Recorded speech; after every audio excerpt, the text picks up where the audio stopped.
It is a new KPRC2 initiative this week that we are calling Breaking Free.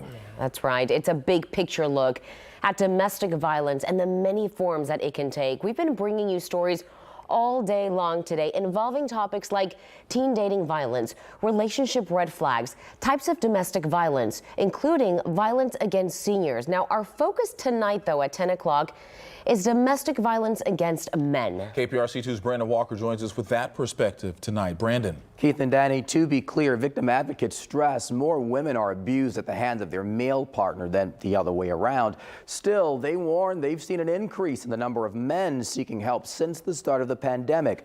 That includes one Houston man who says his mother abused him as a child, only for him to grow up and marry a woman who did the same. How much more do you take? How much more can you take? Two questions this father says he's asked himself over and over again. Pictures of his broken past tell a tale of abuse, bloodied even more by shame. I won't even say kind of. It is embarrassing to just be, singing a song about what's going on in your household, especially between a relationship between you and a woman. On and off for 10 years he stayed, along the way documenting what he says his wife did him. I was cut by a knife with a knife. I actually literally had a camera on and she tried to run me over with a car. The last straw, he says, but he never called police, explaining why with what happened the time his neighbors did. She answers the door, shows her pretty face, and they go away. Not knowing that on the other side of that door, I'm cut, I'm bleeding. How do you break that stigma, though, and why do you think it exists? We try to break that stigma through education and prevention. Olivia Rivers is CEO and executive director of the Bridge Over Troubled Waters in Pasadena. 11 years ago, the shelter first opened its doors to men, providing them a safe space to know their words matter. What we really try to navigate with them is that violence can happen to anyone, all genders, all races. Advocates say data on men who are abused is severely underreported.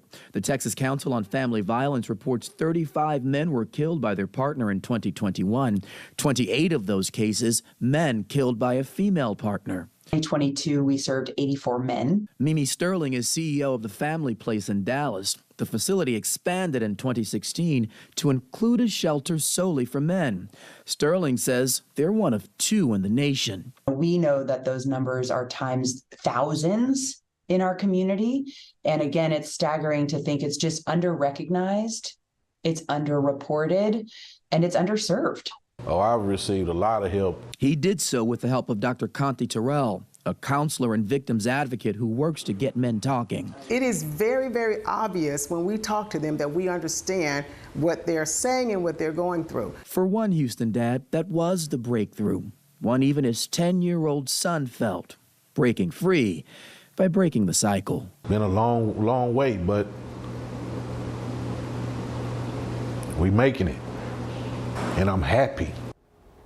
Advocates from the Harris County Domestic Violence Coordinating Council say even if a shelter may not mention housing men, to call and ask. Either way, they say that there are ways to help men get out too.